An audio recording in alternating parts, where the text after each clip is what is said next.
a la segunda jornada de fisioterapia y terapia manual. Mi nombre es María José Pilo, soy fisioterapeuta colegiada, graduada en la Universidad Nacional de Córdoba, Argentina. Vivo y ejerzo hace 17 años aquí en Málaga, donde me estoy formando en fisioterapia manual, movilización neuromeningia y otras técnicas invasivas. Mi experiencia profesional la he realizado trabajando como fisioterapeuta y docente de la Universidad Nacional de Córdoba, Argentina, en hospitales de alta complejidad, realizando tareas en centros privados, unidades especializadas de fisioterapia respiratoria. Desde hace 3 décadas observo activamente desde la práctica y con evidencia científica el poder de la terapia manual como una herramienta fundamental en todas las especialidades de la fisioterapia. Actualmente soy miembro del Grupo Provincial de Málaga. Es un honor para mí moderar estas jornadas. Agradezco al Colegio Profesional de Fisioterapeutas de Andalucía, a todos los colaboradores que han trabajado incansablemente para esta jornada, a los ponentes, doña María del Mar Peñarrubia Ruiz, a doña Inmaculada Conejo Tirado, a don Pedro Alarcón Fernández, a don Joaquín Acedo Rey. También agradezco a cada uno y a todos vosotros. Cedo la palabra ahora al miembro de la Junta de Gobierno del Ilustre Colegio Profesional de Andalucía, a don Rafael Calvente. Un aplauso.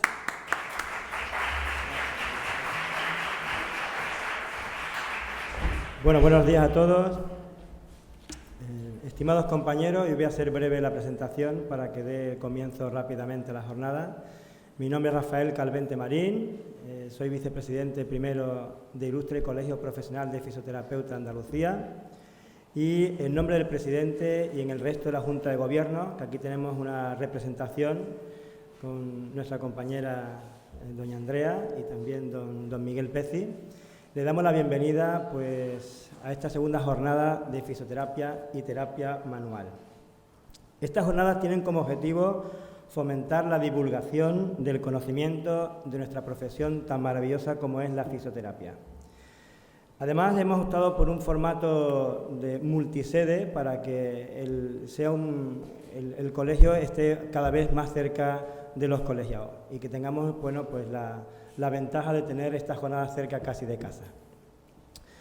Yo quiero agradecer también a los ponentes bueno, por su exposición que van a hacer, su experiencia, su trayectoria, sus conocimientos, y una cosa creo que importante en estas jornadas, que son 16 ponentes en 4 provincias, son ponentes andaluces todos, con una trayectoria espectacular en experiencia en diferentes campos, y yo creo que esto también es importante y de valorar, ¿no?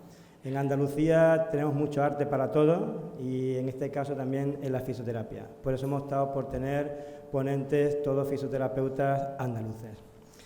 Yo también quiero agradecer al equipo de técnicos de nuestro colegio, que pues sin ellos esto no hubiese sido posible. De verdad es que no imagináis el trabajo que esto conlleva, y gracias a ellos que llevan trabajando día a día para que esto tenga la calidad que se merece.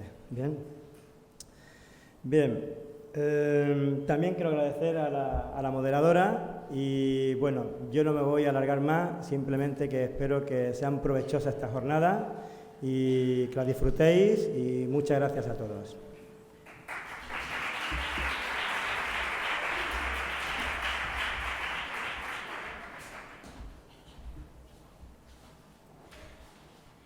La terapia manual hace referencia al conjunto de métodos aplicados manualmente con finalidad terapéutica o preventiva.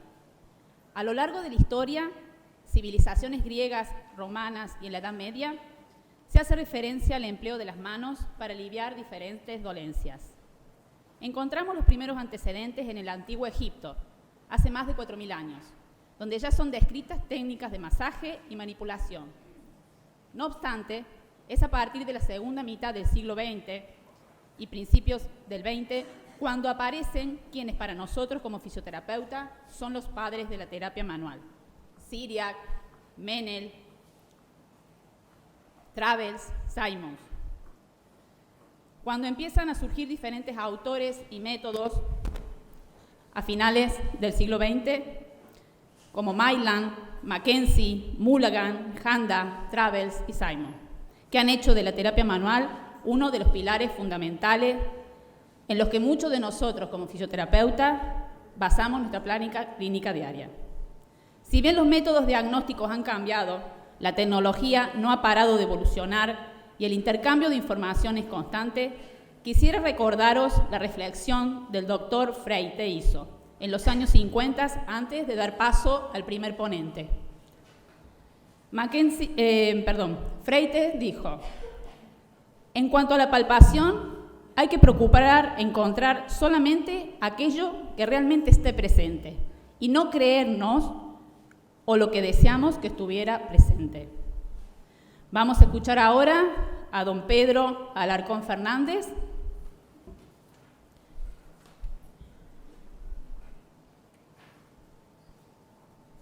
con su ponencia Respuestas neuromediadas a la terapia manipulativa. Don Pedro Alarcón Fernández es diplomado en fisioterapia por la Universidad de Granada, formado en terapia manual, conceptos Maitland, Mulligan, neurodinámica clínica, dolor crónico, control motor, terapia miofacial y osteopatía. Es fisioterapeuta del Sistema Público de Salud, Hospital Costa del Sol y el Ejercicio Libre, Centro de Fisioterapia Alameda.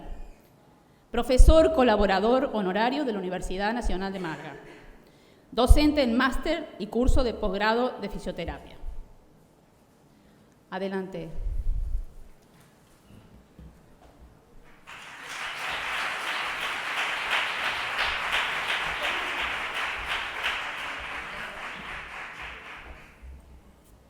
Bueno. No, esto no era.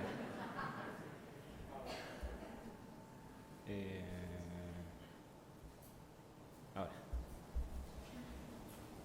Perdón, bueno, pues buenos días a todos. En primer lugar quería dar las gracias a los miembros de la Junta de Gobierno aquí presentes y al equipo de organización, a la moderadora, ¿vale? Pues por su amable invitación para que esté hoy aquí hablando con vosotros. Y bueno, por supuesto, pues daros las gracias a todos los asistentes por estar aquí. Y bueno, la verdad es que uno nunca está suficientemente preparado para estas cosas, ¿no? Pero bueno, la verdad es que ver así a muchas caras amigas entre el público, pues la verdad es que bueno, eso te da un poco de confianza, un poco de tranquilidad, ¿no? Entonces, bueno, yo voy a hablaros hoy sobre mi charla va a tratar sobre las respuestas neuromediadas a la terapia manipulativa. Entonces, bueno, ¿y por qué este título?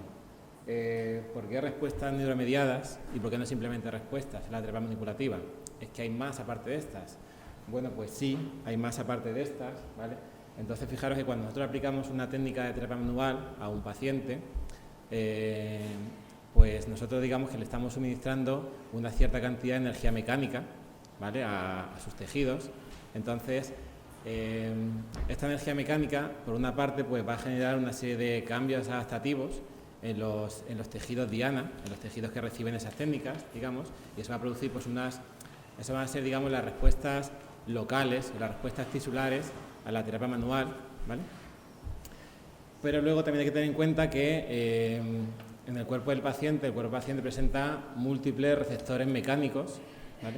Entonces, pues nuestra técnica manual, esa energía mecánica que nosotros suministramos al paciente, pues va a estimular estos receptores mecánicos, ¿vale? Entonces, estos receptores mecánicos, en ellos se va a producir una transducción de ese estímulo mecánico, se van a generar una serie de potenciales de acción que van a ser transmitidos hacia el sistema nervioso central por el sistema nervioso periférico, ¿vale? Entonces esa información aferente va a ser procesada en diferentes niveles del sistema nervioso central y derivados de ese procesamiento se van a generar una serie de respuestas, en este caso respuestas neuromediadas, porque están derivadas de ese procesamiento, por eso lo del título de respuestas neuromediadas, que ya veréis que van a ser respuestas complejas, multisistémicas, ¿vale? Que van a englobar una serie de de diferentes sistemas de respuesta, ¿vale?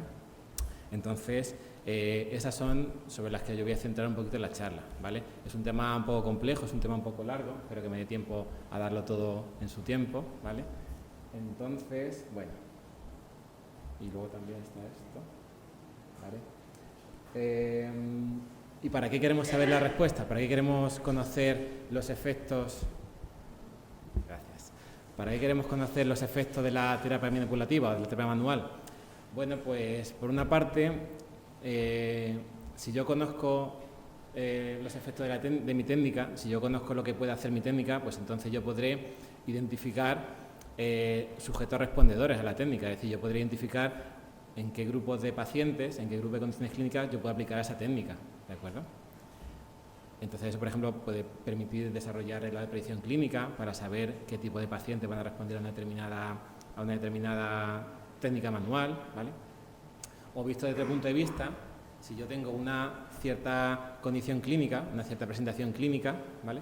Pues entonces, si yo conozco bien las técnicas y yo conozco bien sus efectos, y yo conozco bien lo que hacen las técnicas, yo podré seleccionar entre mis herramientas la más adecuada para esa presentación clínica, para ese problema que presenta el paciente, ¿de acuerdo? Entonces, además, conocer bien una técnica, conocer bien sus efectos, pues me va a permitir utilizarla mejor, ¿vale? Entonces, pues imaginaros que yo me compro un avión y yo solamente sé manejar los controles que permiten hacerlo rodar por tierra. Pues entonces, bueno, para eso me voy a comprar un coche, ¿no? O sea, yo no necesito un avión para eso. Si yo no sé utilizar la técnica no conozco todos sus mecanismos, pues no puedo sacarle todo el rendimiento que me puede dar la técnica, ¿vale? Por eso es conveniente conocer bien todos sus efectos, ¿vale? Entonces, bueno. Y luego después, ¿por qué hay en el título he puesto terapia manipulativa y no terapia manual? Bueno, terapia manual, como sabéis, es un término bastante amplio, ¿vale? Es un término bastante amplio y digamos que en un sentido amplio pues podríamos decir que terapia manual es cualquier tipo de intervención manual que nosotros realizamos con efecto terapéutico, ¿no? Con intención terapéutica sobre el paciente, ¿vale? Entonces, ¿qué sería la terapia manual? Por ejemplo, la osteopatía de Still sería un concepto de terapia manual, ¿verdad? Por ejemplo, la quiropráctica de Palmer, las técnicas de masaje, al fin y al cabo también son técnicas manuales, ¿verdad? Las movilizaciones pasivas, por ejemplo, tipo concepto Maitland, por ejemplo, pues también serían terapia manual. Por ejemplo, otro tipo de conceptos como las técnicas de Mulligan, que son un poquito más, tienen un componente activo por parte del paciente, pero también son terapia manual. O, por ejemplo, las técnicas enfocadas al tejido nervioso, ¿vale? Pues también técnicas neurodinámicas, pues también son técnicas manuales. Entonces, como veréis, la terapia manual es muy amplia, ¿vale? Entonces, realmente, ¿qué diferencia hay entre terapia manual y manipulativa? Bueno, es un poco ya una cosa de conceptos, es un poco ya rizar un poco el rizo, ¿no? Se podrían tomar un poco como sinónimos, aunque yo realmente, bueno, pues yo pienso que la terapia manual, cuando pienso en terapia manual, pienso en un concepto un poco más amplio. Realmente pienso en una filosofía de tratamiento, ¿vale? En un proceso de atención más amplio, centrado en un modelo de razonamiento clínico, es decir, es una filosofía de manejo del paciente. No solamente es un conjunto, una aplicación de un conjunto de técnicas manuales sobre un paciente, sino que realmente es un proceso más amplio, ¿no? ¿Vale? Entonces es el manejo del paciente, el diagnóstico, las recomendaciones, la información que se da al paciente, ¿vale? Y la terapia manipulativa, cuando yo hago referencia a ella, pues me refiero más a ese conjunto de técnicas manuales que aplicamos dentro de ese proceso más amplio de terapia manual, ¿vale? Entonces, como decía, por ejemplo, Robert Elvey, que es uno de los referentes en terapia manual, pues la terapia manual, digamos, abarca más que simplemente el hecho de manipular, movilizar los tejidos del paciente, ¿vale? Entonces, yo aquí, cuando hablo de terapia manipulativa, me voy a referir a la terapia, digamos, por medio de la manipulación, ¿vale? Entendida esta, pues, en el concepto del que habla Maitland, ¿vale? Entonces, pues, digamos que manipulación pues sería cualquier técnica de movilización pasiva, en este caso enfocada hacia la articulación. Hay otro tipo de técnicas que están enfocadas hacia el componente neural, hacia el componente músculo conectivo, ¿vale? Pero yo en este caso me voy a centrar en las técnicas de tratamiento enfocadas en el componente articular, ¿vale? De la disfunción. Entonces, pues, desde ese punto de vista, pues esta sección incluye pues los movimientos, la movilización pasiva, bien con movimientos fisiológicos o bien con movimientos accesorios, y la manipulación previamente dicha en en el sentido que se describe abajo, que sería pues esas técnicas que, bueno, pues muchos conocéis y utilizáis, técnica de movilización pasiva, de corto recorrido, de amplia y de rápida velocidad de ejecución, ¿vale? En las que se intenta pues eso, evitar la defensa activa por parte del paciente, ¿vale? Entonces, pues, cuando hable de terapia manipulativa o de manipulación, me voy a referir un poco a todos esos, a todo ese enfoque, a todo ese tipo de técnicas de terapia manual, ¿vale? Entonces, vamos a hablar ya de las respuestas que produce la terapia manipulativa sobre el paciente. Entonces, una primera respuesta que se observa es una respuesta hipoalgésica, es decir, una respuesta de modulación del dolor, de disminución del dolor que experimenta el paciente, ¿vale? Entonces, sobre eso hay sobrada evidencia de que eso realmente es así, ¿no? Entonces, hay sobrada evidencia, además evidencia de calidad. Ya sabéis que en esa pirámide de la evidencia científica, pues en la parte más alta se encuentran las revisiones sistemáticas de ensayos clínicos. Entonces, pues hay varias revisiones sistemáticas que realmente demuestran que sí, que hay un efecto hipoalgésico atribuible a la aplicación de técnicas manuales, y que ese efecto hipoalgésico además es no derivado del placebo, sino que la terapia manual aporta un extra aparte del placebo, que ya de por sí produce un efecto analgésico, ¿vale? Entonces hay como unas revisiones, digamos, que son clásicas, que son del equipo de Anita Gross, ¿vale? Que son unas revisiones que se publican en la Cochrane, y desde 1990 y tantos, y cada cierto tiempo van actualizándola, ¿vale? Y entonces, pues, para ir incluyendo los nuevos artículos que se van publicando sobre la materia, ¿vale? Entonces, están enfocadas a dolor cervical, a problemas cervicales, ¿vale? Entonces, bueno, si os dais cuenta, en esta revisión, que es de las primeras que hicieron, digamos que tampoco apostaban mucho por el efecto de la terapia manual. En principio no veían un efecto claro de alivio del dolor con respecto a otras intervenciones o con respecto a las intervenciones control, ni para la movilización ni para la manipulación, ¿vale? Entonces, eso en siguientes revisiones fue cambiando, ¿vale? Siguientes revisiones que actualizaron, pues fijaros, una revisión un poquito más actual, ya digamos que le atribuían a la terapia manipulativa, a la manipulación articular, un efecto hipoalgésico a corto plazo, ¿vale? No mantenido a largo plazo, ¿vale? Otra idea que se puede extraer de estas revisiones es que no hay mucha diferencia realmente en los efectos entre la manipulación y la movilización articular en efecto hipoalgésico. Más o menos diferentes perfiles de fuerza en la aplicación de la técnica no influyen en el resultado, ¿vale? Y otra conclusión que también sacaban respecto al dolor cervical es que la manipulación torácica es una buena herramienta en la hora de ese manejo de ese dolor, digamos, produce mejoría del dolor y mejoría de la función. Eso, por ejemplo, también está ratificado en otra revisión de este mismo equipo, más actual, la última de la que yo tengo conocimiento, que es de 2015, viene a decir más o menos lo mismo. Pues eso, la manipulación produce dolor a corto plazo, es similar su efecto al de la movilización articular, ¿vale? Y la manipulación torácica es interesante en el manejo del dolor cervical, ¿vale? Y puede ser incluso, la movilización cervical, la manipulación cervical puede ser incluso mejor que ciertos medicamentos en el manejo del control del dolor y de la discapacidad cervical, ¿vale? Entonces, pero claro, ¿esto solamente funciona en el cuello? Pues claro, evidentemente no solamente funciona en el cuello. Por ejemplo, aquí hay otra revisión sistemática, ¿vale? En la que estudian los efectos de la terapia manual en caso de dolor lumbar, en caso de dolor cervical, y bueno, pues las conclusiones, y bueno, si luego la vais leyendo, son un poco raras, porque claro, son derivadas de ciertos estudios. Bueno, pues parece que es mejor que el ejercicio de la diatermia, mejor que, en fin. Pero bueno, en resumen, la lectura final es que realmente la manipulación y la movilización articular sobre los segmentos en pacientes con dolor lumbar y con dolor cervical produce un efecto hipoalgésico. Ese, digamos, es la lectura final del asunto, ¿vale? Entonces, no solamente, y claro, esto no solamente ocurre a nivel de la columna vertebral, o sea, no solamente es un efecto espinal, sino que la manipulación a nivel periférico también genera ese efecto hipoalgésico, como han puesto en manifiesto otro tipo de revisiones, ¿vale? Entonces, lo que hace es que la manipulación parece que incrementa el umbral de la presión, es decir, lo que hace es que disminuye la hiperalgesia de los tejidos, ¿vale? Entonces, pues, cuando hay una lesión del tejido, pues se produce un proceso de hiperalgesia, es decir, hay una respuesta exagerada, ¿vale? Ante estímulos potencialmente lesivos. nocivos, perdón, entonces pues lo que hace la manipulación es que baja esa hiperalgesia, ¿vale? Eso se demuestra pues incrementando los umbrales de dolor a la presión, ¿vale? Entonces se ha visto que este efecto analgésico, este efecto hipoalgésico, se produce tanto en sujetos sanos, en los que se le ha producido un dolor experimental, como en muestras de pacientes con una patología en una condición clínica determinada, ¿vale? Aparte se considera que aunque luego veremos un poco los mecanismos más detenidamente, pues que ese efecto hipoalgésico depende tanto de un efecto a nivel medular, un efecto espinal, como también de participación de los centros supraespinales, ¿vale?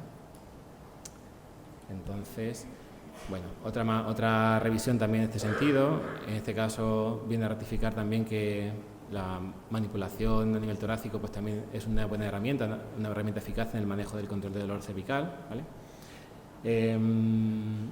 Otra revisión también en cuanto a reducción de dolor en diferentes condiciones musculoesqueléticas, ¿vale? No solamente a nivel espinal, ¿de acuerdo? Y todas llegan a una conclusión similar, ¿vale? De ratificar ese efecto hipoalgésico, ¿de acuerdo? Y esta es un poco la última de la que yo tengo referencia, ¿vale? También a nivel de pacientes con dolor lumbar, en este caso dolor crónico lumbar, pues bueno, la manipulación parece que mejora los resultados, incluso aporta un pequeño plus con respecto a la movilización en este estudio, ¿vale? ¿Y cuáles son los mecanismos fisiológicos que median esta respuesta hipoalgésica? ¿Vale? Pues entonces, por una parte está la modulación segmentaria, que hace referencia a la modulación que se produce en la médula, la modulación medular, ¿vale? Entonces, claro, fijaros, este fue, bueno, pues ya conocéis el estudio de Melza igual sobre la teoría de la compuerta medular, ¿vale? Hasta este momento, pues prácticamente los efectos que se le atribuían a la terapia manipulativa o los conocidos eran esos efectos a nivel local, ¿vale? Los efectos que producía la técnica sobre los tejidos que recibían, los tejidos diana de la técnica, ¿vale? Entonces, a partir de este estudio, pues ya se empezó a contemplar que las técnicas manuales podían generar un efecto hipoalgésico neuromediado a partir de esta modulación espinal. Ya sabéis, según este estudio, pues bueno, a nivel medular se supone que hay una especie de control de compuerta, ¿vale? Que entonces un control para la información nociceptiva que procede de los tejidos, ¿vale? Entonces, digamos que las aferencias que proceden por vías gruesas, mielinizadas, fundamentalmente las aferencias tipo A-beta, ¿vale? Van a producir una inhibición de esa conducción nerviosa, ¿vale? Fundamentalmente porque van a estimular una serie de interneuronas inhibitorias que se encuentran en la sustancia gelatinosa medular, ¿vale?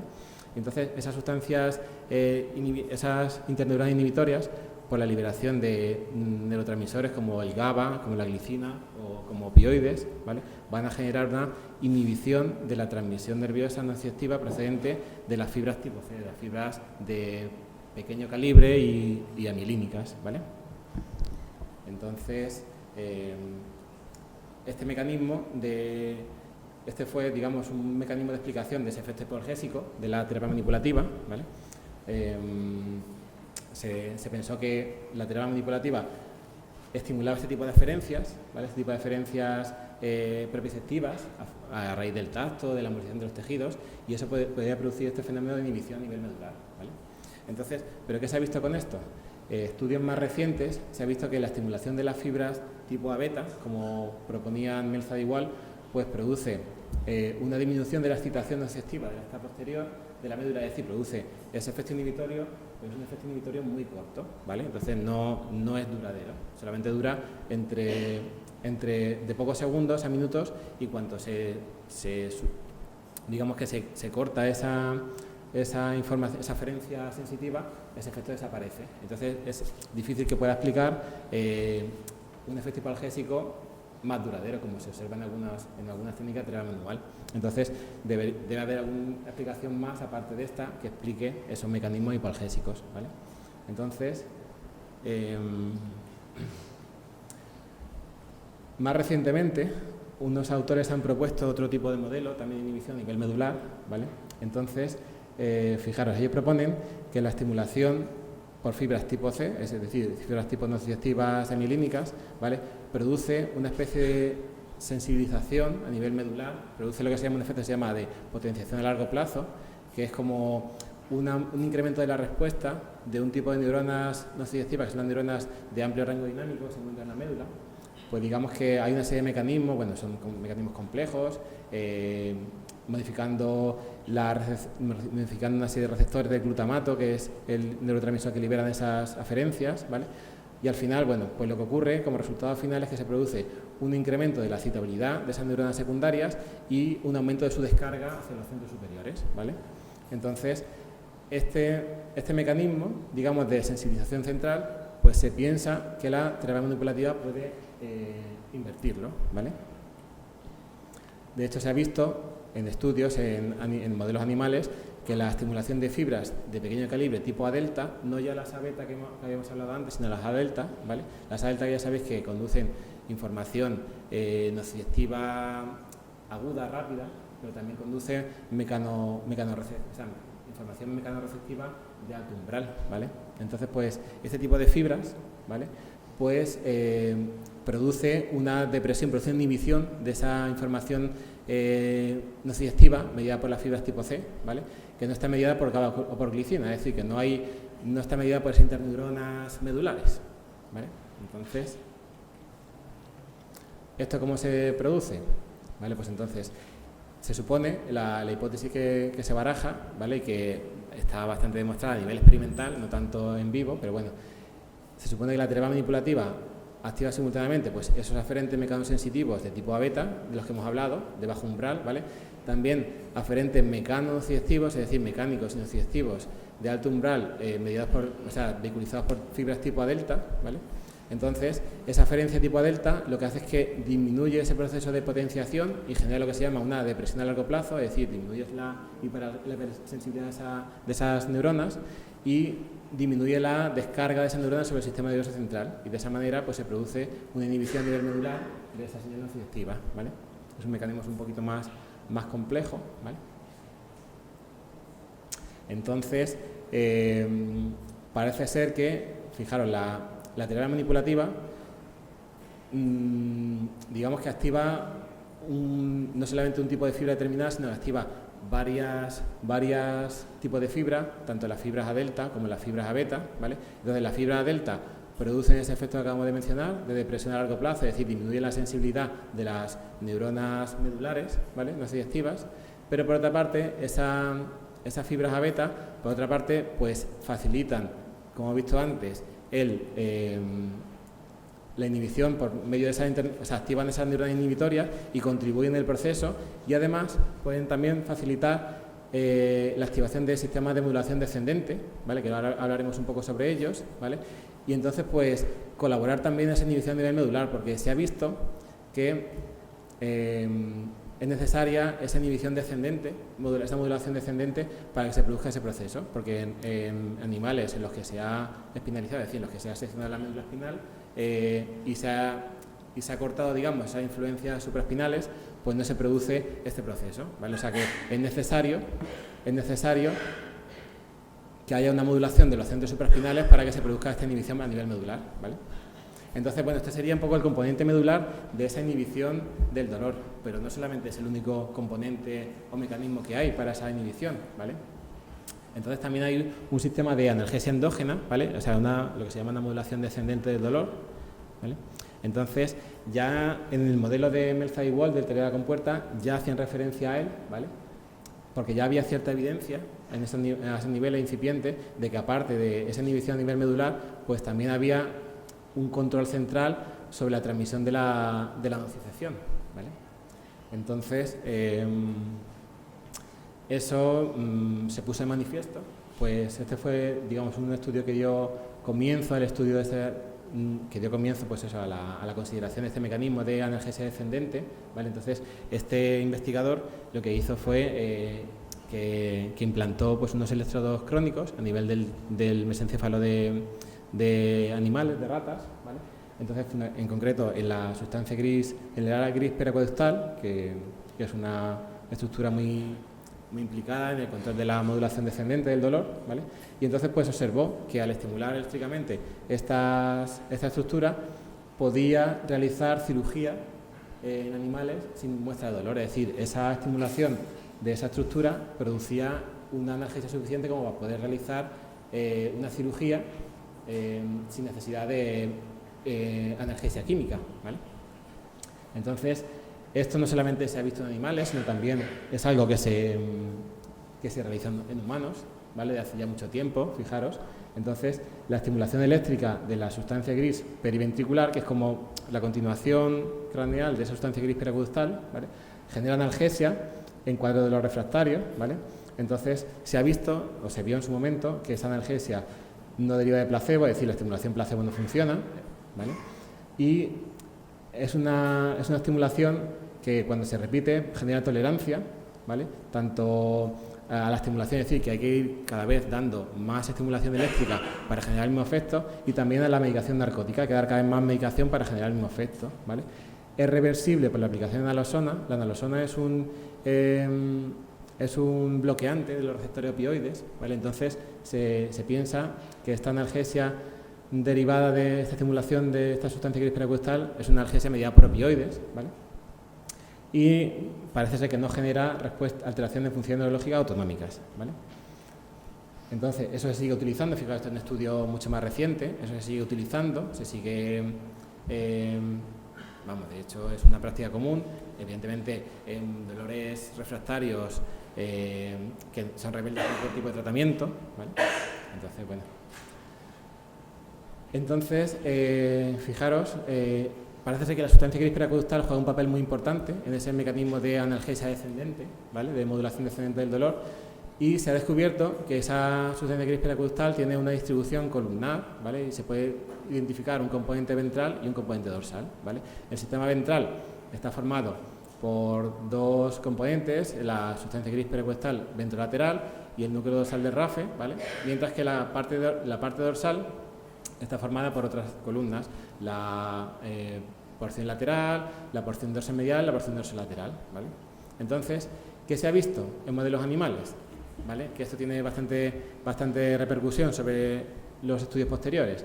Pues que al estimular la parte dorsal, es decir, la sustancia gris periaquedustal lateral está en la parte dorsal, al estimular la parte dorsal se produce una serie de efectos, como es el de analgesia, ¿vale?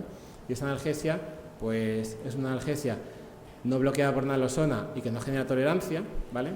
Aparte es inmediata, por lo tanto se piensa que es no mediada por opioides, ¿vale? Produce un efecto simpático excitatorio, y eso se ha visto que genera un incremento de la presión arterial, un incremento de la frecuencia cardíaca, vasodilatación muscular y vasoconstricción cutánea, ¿vale? Aumento de la frecuencia respiratoria, ¿vale? O sea que todos hallazgos compatibles con una excitación simpática, ¿vale? Y aparte produce a nivel motor, produce un incremento de la movilidad, ¿vale? Produce como una excitación motora, ¿vale?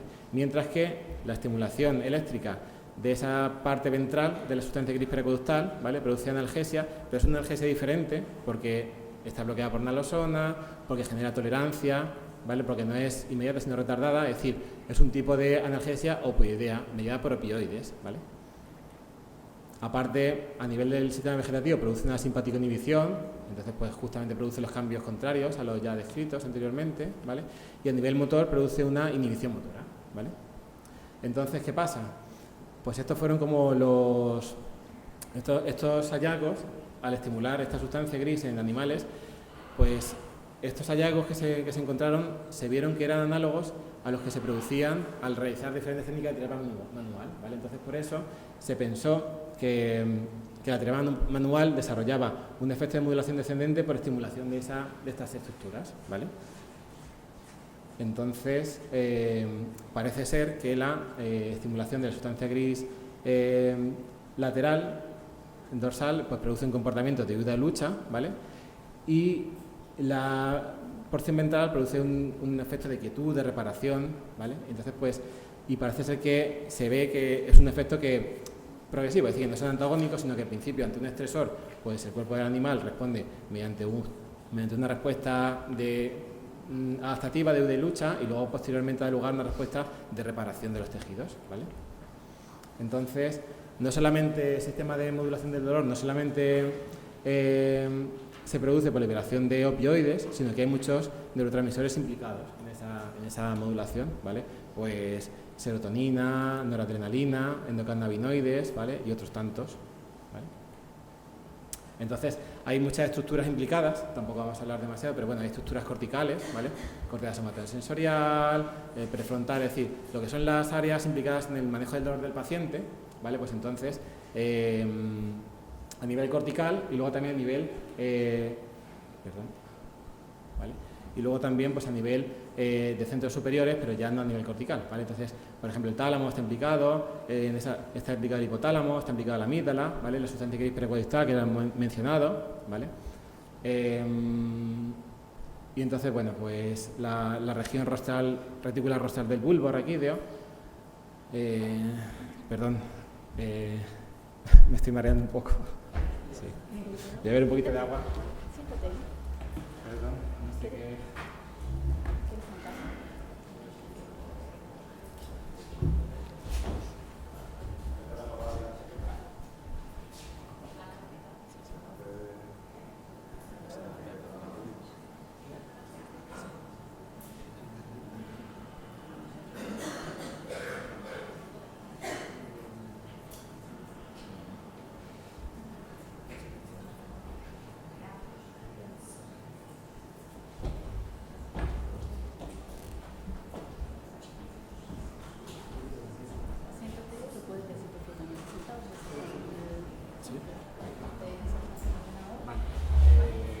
Voy a intentar seguir sentado, ¿vale?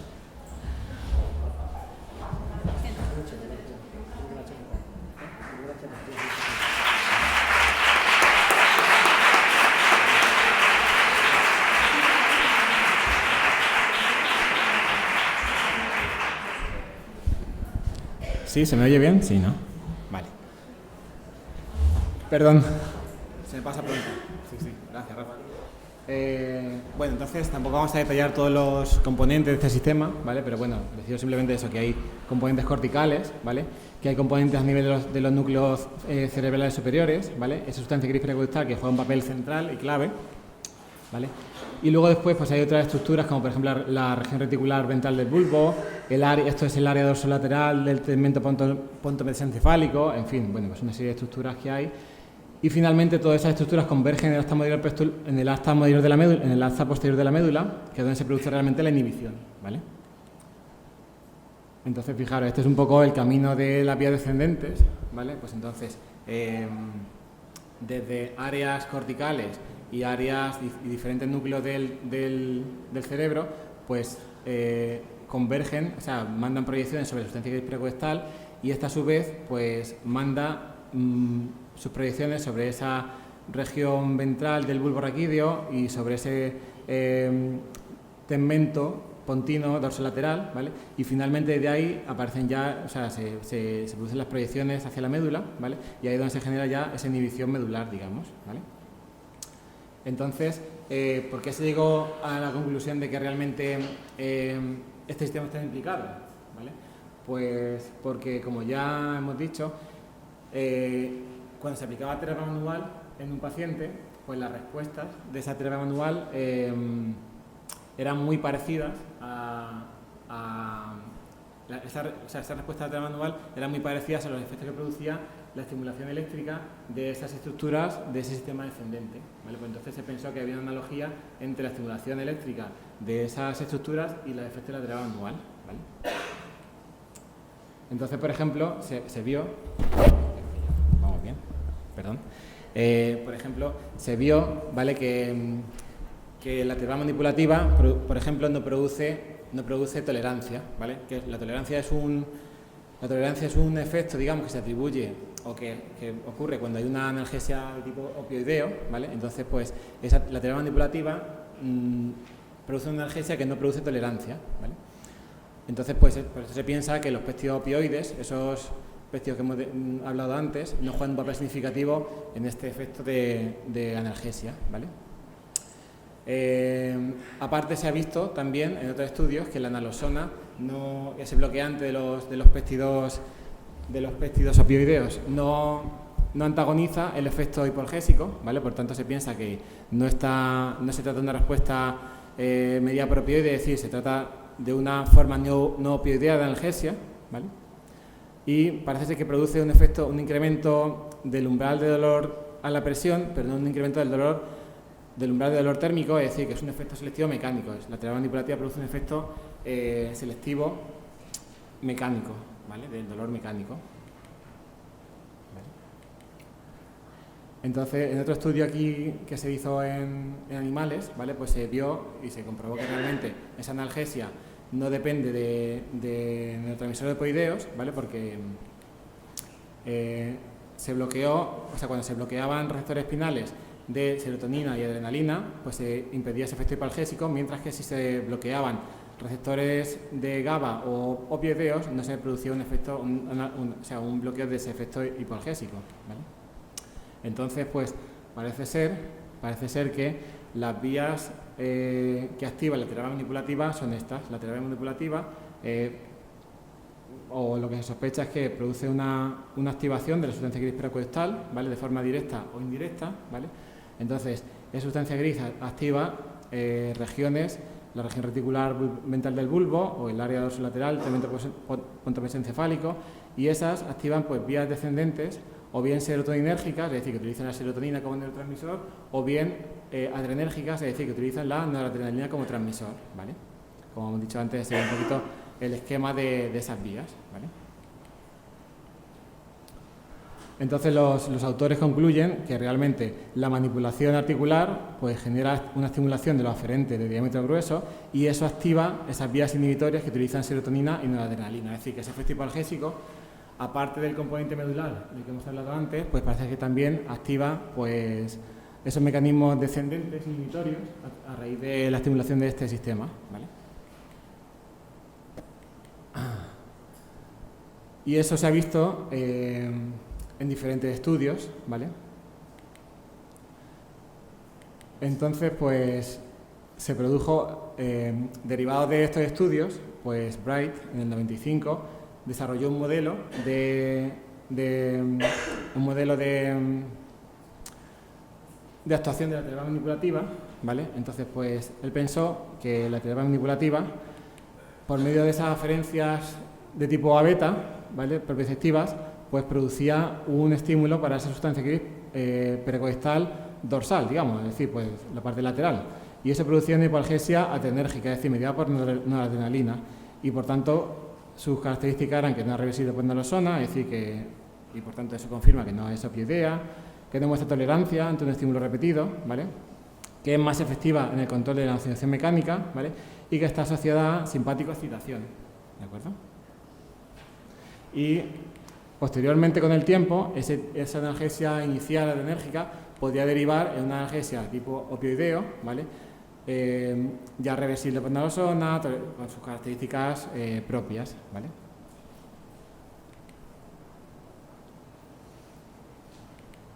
Muy bien, entonces, pues, fijaros, esta revisión de estudios, ¿vale? de la efectividad de la terapia manipulativa concede a la terapia manipulativa tres tipos de efectos, ¿vale? Un efecto motor, ¿vale? Un efecto simpático-excitatorio, que ahora hablaremos un poco sobre eso, ¿vale? Y un efecto hipoalgésico, ¿vale? Entonces, ese efecto hipoalgésico, ¿de qué características tiene? ¿Vale? Pues es una hipoalgesia mecánica, pero no térmica, es decir, que responde bien a estímulos mecánicos, pero no a estímulos térmicos, ¿vale? Es extrasegmentaria, es decir, que no solamente es debida a esa inhibición medular, sino que también hay una activación de ese sistema de modulación descendente, ¿vale? Y esa analgesia puede durar hasta 24 horas, es decir, una analgesia duradera, ¿vale?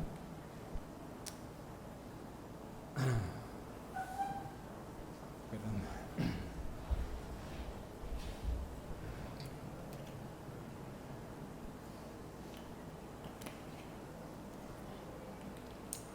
¿Vale? Entonces, bueno, pues esa sería una primera respuesta, sería esa respuesta analgésica, digamos, efecto hipoalgésico, pero hay más, ¿vale? Entonces, aparte de esta respuesta hipoalgésica, pues hay una respuesta simpático-excitatoria, ¿vale? Entonces, fijaros, con respecto a los efectos de la terapia manipulativa sobre el sistema nervioso simpático, pues digamos que hay dos teorías o dos conceptos, ¿vale? Uno es que la terapia manipulativa genera una respuesta central, ¿vale?, coordinada por la sustancia gris periacueductal y por la vía noradrenérgica, ¿vale? Entonces, pues realmente es como un efecto central de esa aplicación de terapia manipulativa, ¿vale? Pero también hay otro concepto en el que se piensa que la terapia manipulativa a nivel espinal pues produce un efecto sobre los elementos autonómicos en lo que se llama la teoría del sesgo regional. ¿Y esto qué es? Pues entonces, esto es una teoría que defienden algunas escuelas de tratamiento, ¿vale? Pues entonces, fijaros, el sistema nervioso simpático se considera que es un sistema toracolumbar, ¿vale?, en el que las neuronas, ¿vale?, sus neuronas motoras se encuentran localizadas entre los segmentos T1 y L2 aproximadamente, ¿vale? Entonces, lo siento. Entonces, es un sistema toracolumbar, ¿vale? Mientras que el sistema nervioso parasimpático es un sistema craneosacro, ¿vale? Entonces, tiene sus neuronas preganglionares a nivel de los núcleos motores troncoencefálicos, de los nervios craneales 3, 7, 9, 10 y 11 a nivel sacro, en el nivel de SOS4, ¿vale? Entonces, se piensa, la teoría del sesgo regional quiere decir que piensa que, por ejemplo, si se produce una manipulación a nivel cervical, ¿vale?, se va a producir un estímulo parasimpático porque está en relación, o es un área que está en relación con ese tronco del encéfalo, ¿vale?, mientras que si se produce, por ejemplo, un ajuste en la región torácica, una manipulación a nivel torácico, se va a producir un estímulo simpático porque el sistema simpático es un sistema toracolumbar, es decir, vamos a influir directamente sobre ese sistema, ¿vale? Entonces, hay un estudio, bueno, hay estudios sobre esa teoría, digamos, pero fijaros, en este estudio en los que se comparaba una manipulación cervical con una manipulación torácica, realmente no producía diferencias significativas en esos efectos, ¿vale? Y sin embargo, hay algunas revisiones sistemáticas que sí parecen sostener esa idea de que el efecto simpático excitatorio está derivado de un efecto de activación de esos sistemas descendentes, ¿vale?, que es un sistema, que es una respuesta más compleja, central, ¿vale? Entonces, ¿qué concluyen esta revisión sistemática de los efectos de la manipulación espinal? Pues que la manipulación espinal o movilización espinal produce un incremento de la actividad simpática, que además es independiente del segmento movilizado, es decir, que movilizar diferentes segmentos, sea cervical, sea torácico, sea lumbar, genera la misma respuesta, ¿vale?, no es dependiente del segmento, ¿vale? Y eso se manifiesta por cambios significativos en la conductancia cutánea, frecuencia cardíaca, frecuencia respiratoria, presión arterial, etcétera, etcétera, ¿vale? Es decir, biomarcadores de la función simpática, ¿vale? Entonces, los estudios revisados evidencian pues, que la terapia manipulativa incrementa la actividad simpática, reduce el umbral de dolor a la presión, es decir, tiene un efecto hipergésico, mecánico, y mejora la función motora, ¿vale? Entonces, este estudio concluye que estos hallazgos son consistentes pues, con efectos mediados por la sustancia gris periacueductal, en particular por su porción dorsal, ¿vale? Hay otras revisiones sistemáticas que corroboran estos hallazgos, ¿de acuerdo? Producen simpaticoexcitación, o sea, corroboran que hay un efecto de simpaticoexcitación independientemente del área donde se produzca la terapia manipulativa, ¿vale? Pero bueno, esto no solamente ocurre cuando se produce una manipulación a nivel espinal, sino también se ha visto que la manipulación periférica también produce el mismo efecto. Es decir, por ejemplo, en este estudio en los que se realizó una terapia manual sobre el codo en pacientes con epicondilalgia, también se veía ese efecto simpaticoexcitatorio, es decir, que no solamente ocurre cuando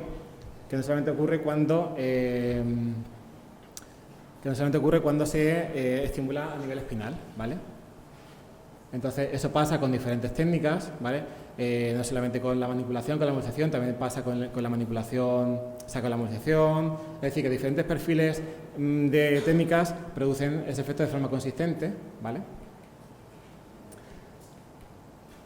¿De acuerdo? Entonces, claro, lo que pasa es que se podría pensar que esa respuesta excitatoria, esa respuesta simpática, pudiera ser derivada del estrés o del dolor que genera la propia técnica, como sí. Entonces, para discriminar eso, se hizo un estudio en el que se investigaba la percepción de estrés y dolor en sujetos al realizar una técnica de terapia manipulativa. Entonces, pues se vio que la terapia manipulativa, en este caso una técnica que es la técnica del cemento lateral cervical, no incrementa el estrés, ¿vale?, percibido, ni tampoco produce un dolor importante. Es decir, que esa respuesta simpático-excitatoria no podía ser atribuida ni al estrés ni al dolor que generaba la técnica, ¿vale? En la respuesta motora, y también produce la terapia manipulativa, finalmente produce también una respuesta motora, ¿vale? Entonces, esta respuesta motora, pues no hay una evidencia consistente en si realmente se produce un efecto excitatorio, un efecto inhibitorio, ¿vale? Hay algunos estudios que ponen de manifiesto que puede haber una respuesta excitatoria a nivel motor, ¿vale? Pero también hay otros estudios en los que se pone de manifiesto que puede haber una respuesta inhibitoria, y también otros estudios en los que no se demuestra ni una respuesta inhibitoria ni excitatoria, ¿vale? Entonces, hay una evidencia contradictoria con respecto a la terapia manual a nivel motor. Entonces, esa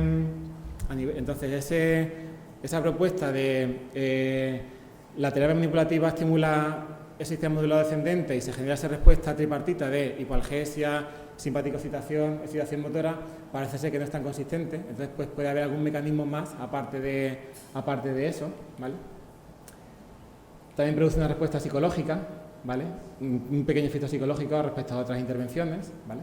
Entonces, como ya hemos dicho antes, siempre se intenta explicar la terapia manipulativa a nivel de sus efectos locales, ¿vale? Pero parece ser que los mecanismos que median esa respuesta no solamente es estas respuestas locales, sino también esas respuestas neuromediadas, de las que hemos estado hablando.